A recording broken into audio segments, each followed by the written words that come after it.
भाई जो गुरु वचन पे डट गए, कट गए फंद 84 के, कट गए फंद 84 के, कट गए फंद 84। इसलिए मारा ये काल इनका पिता है। इसको 1 लाख मानव शरीरधारी प्राणियों के को मार के डेली खाना होता है, ऐसे शराब लगा। और ये शराब लगा कहाँ? इसने वहां बकवाद करी थी सतलोक के अंदर, अपनी बहन के साथ बदतमीजी की। क्यों शराब लगा काल को? क्योंकि इसने अपनी बहन के साथ बदतमीजी की। बदतमीजी, अपनी बहन को गंदी नजर से देखा, विषय वासना की दृष्टि से देखा, इसलिए सतगुरु नाराज हुआ और सतगुरु ने उसको वहां से निष्कासित कर दिया। तो ये गलती भाई और बहनों यदि आज फिर हम सतगुरु की शरण में आने के बाद दोहराएंगे तो क्या सतगुरु हमसे प्रसन्न होगा? सतगुरु हमसे उससे भी कहीं ज्यादा नाराज होगा। किसने पहली गलती सतलोक में करी? देखो गलती वही है। परमात्मा कहते हैं गलत काम करना और गलत काम में सहयोग करना दोनों एक ही कैटेगरी है, दोनों परमात्मा के दोषी हैं। काल ने गंदा कर्म किया और हमने काल के ऊपर आसक्ति दिखाई, तो हमने भी समझो वही कर्म कर दिया जो काल ने किया। चोर चोरी करने गया, हमने उसको टॉर्च देकर उसकी हेल्प कर दी। यदि वो पकड़ा जाएगा तो उसकी मदद करने वाला भी सामने आएगा, तो वो भी उतना ही दोषी होगा जितना वो चोर है। तो आज यदि हम सतगुरु की मर्यादाओं का उल्लंघन करेंगे, ये मर्यादा क्या है? ये मर्यादा वो पॉइंट है जिन चीजों के विरुद्ध चलने से सतगुरु हमसे नाराज होगा। वो नियम है। परहेज क्या होते हैं कि जिनको तोड़ने से डॉक्टर की दवा काम नहीं करेगी। तो गुरु ने हमें जो जो नियम दे दिए, 21 नियम हमारे को जो है ये प्रथम नाम के समय जो ज्ञान गंगा पुस्तक में लिखे हैं, 34 या 35 नियम हमारे को सतनाम के समय। और वैसे तो नियम ही नियम है, जितने सत्संग सुनते चले जाओगे नियम ही नियम है। तो ये सारी जानकारी, सारी बातें, सारी मर्यादा सतगुरु ने क्यों बताई? क्योंकि यदि इनमें से हमने एक भी नियम तोड़ दिया तो समझो हमने अपने बाप की आज्ञा का उल्लंघन कर दिया। और बाप की आज्ञा का उल्लंघन कर दिया तो क्या हम सुखी रह पाएंगे? क्या हम सतगुरु के चरणों में बने रह सकते हैं? क्या सतगुरु हमसे प्रसन्न होगा? नहीं होगा।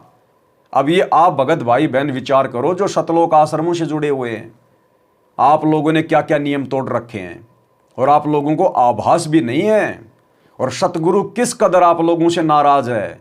वर्तमान में हिसार जेल से जो ऑडियो आ रही हैं, किस कदर सतगुरु आप लोगों को धमका रहा है, किस कदर सतगुरु आप लोगों के सामने रो रहा है कि बच्चों अपने आप पर नहीं कर सकते तो मेरे ऊपर रहम कर दो, मेरे ऊपर रहम करो। मेरा संघर्ष देखो, 30 साल से मैं क्या कर रहा हूं। रो रो के सतगुरु तुम लोगों से भीख मांग रहा है कि मर्यादा में रहो, भक्ति करो, मर्यादा में रहो। अरे अगर तुम आश्रम वाले मर्यादा में होते, सही भक्ति कर रहे होते, तो सतगुरु ने हिसार जेल से रो रो के तुम लोगों को समझाने की जरूरत नहीं पड़ती। तो भाई और बहनों आंख खोल लो, अभी भी समय है। देखा देखी मत चलो। परमात्मा ने कभी भी हमारे को देखा देखी में चलने के लिए नहीं कहा। गुरु जी ने ज्ञान दे दिया, ज्ञान के सहारे चलो, ज्ञान रूपी टॉर्च की रोशनी में देखो, बंद के मत रहो। काल तुम्हारे नाक के नीचे तुम्हारी मर्यादा तोड़वाएगा। ब्लाइंड फेथ मत करो अपने कोऑर्डिनेटरों पर, ब्लाइंड फेथ मत करो गुरुजी के परिवार पर, ब्लाइंड फेथ करो अपने गुरुजी के ज्ञान पर। तो गुरुजी का जो ज्ञान कह रहा है उसके तो सारे कर्म गुरुजी का परिवार विपरीत करवा रहा है। गुरुजी का ज्ञान कहता है भगत ने ताश भी नहीं खेलनी, कोई गेम नहीं खेलना, सहयोग नहीं करना, उनके पास बैठना भी नहीं है। और गुरुजी के परिवार ने धनाना गांव वालों के लिए बैडमिंटन का स्टेडियम बना दिया। कितनी बड़ी मर्यादा तोड़वा दी। और पैसा किसका? संगत का। और मान लीजिए कोई कहता कि संगत का पैसा नहीं है, तो भी ऐसे मर्यादाहीन लोगों के पास नहीं जाना चाहिए। आपको ये तो पता चल ही गया कि इतनी बड़ी मर्यादा तोड़ दी गुरुजी के परिवार ने, इन कोऑर्डिनेटरों ने। क्योंकि यदि गुरुजी के परिवार ने स्टेडियम बनवाया है और यदि किसी कोऑर्डिनेटर ने यदि उसका विरोध नहीं किया तो इसका मतलब वो भी उसके पक्ष में है, वो भी उतना ही दोषी है, वो भी उतना ही मर्यादाहीन है। जैसे दुर्योधन ने दुशासन को आदेश दिया द्रौपदी को नंगा कर, और उस समय भीष्म पितामह, द्रोणाचार्य और वो कर्ण, वो कृपाचार्य, वो धृतराष्ट्र, वे कुछ नहीं बोले, चुपचाप रहे। इसका मतलब वे सब दुर्योधन की सहमति से सहमत थे, वो सब दोषी हुए परमात्मा के। तो आपको लगता है कि हमारे पैसे से स्टेडियम नहीं बनाया, हमारे पैसे से हॉस्पिटल नहीं बनाया जा रहा, हमारा पैसा गुंडों की सीबीआई जांच में नहीं लगाया, हमारा पैसा जाट आरक्षण में नहीं दिया गया, हमारे पैसे से जाटों का भवन नहीं बनवाया जा रहा, हमारे पैसे से धनाना गांव वालों के लिए फ्री में एम्बुलेंस और बसें नहीं चलाई जा रही, लेकिन उसके बावजूद भी वो कर्म कौन कर रहा है? गुरुजी का परिवार, ये कोऑर्डिनेटर। तो ऐसे मर्यादा विहीन लोगों की तो शक्ल देखना भी महापाप है। और आप उन लोगों के द्वारा जो भंडारे किए जा रहे हैं अपने धार्मिक धंधे के लिए, आप वहां पर हरी आई गाय की तरह जाकर डूंडे चाट रहे हो, पत्तल चाट रहे हो, लड्डू जलेबी बर्फी का आनंद ले रहे हो। अंत में आप लोगों के साथ भी वही बीतेगी, गलत का साथ देने वालों के साथ भी वही होगा जो महाभारत में भीष्म पितामह, द्रोणाचार्य और कर्ण के साथ हुआ। तो समय है, सत्य को स्वीकार कर लो और इन मर्यादाहीन लोगों की पूंछ पकड़ के ये समुद्र को पार करने की आशा छोड़ दो।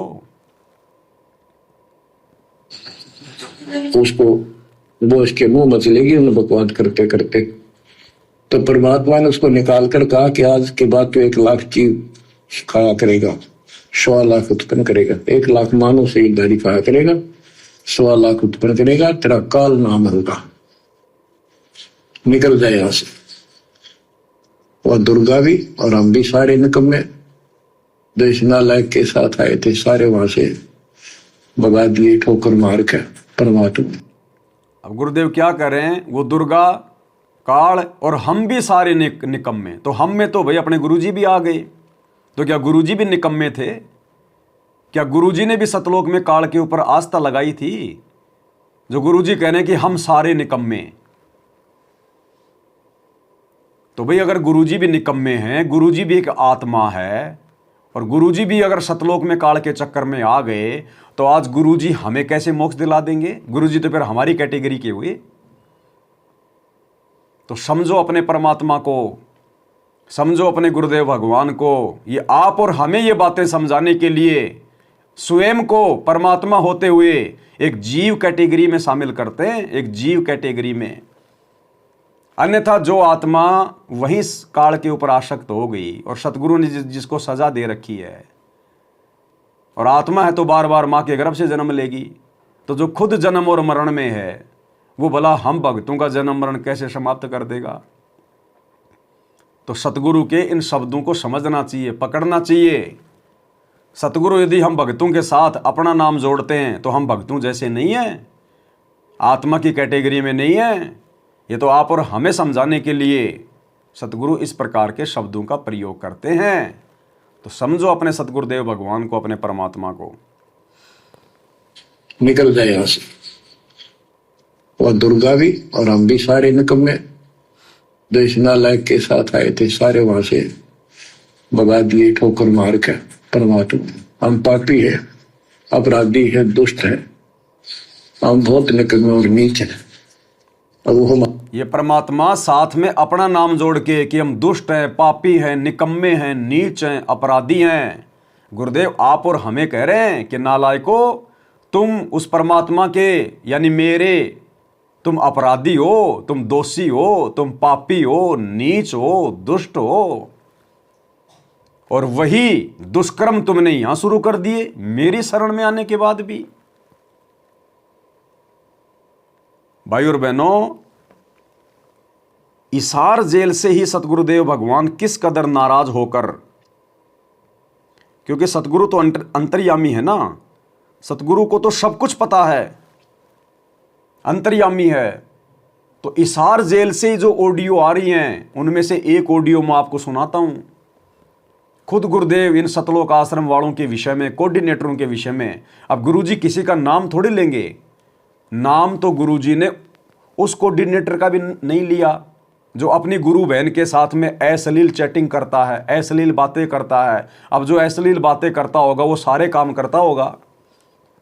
तो नाम तो गुरुजी ने जानबूझकर अपने इस ऑडियो में उस कोऑर्डिनेटर का भी नहीं लिया,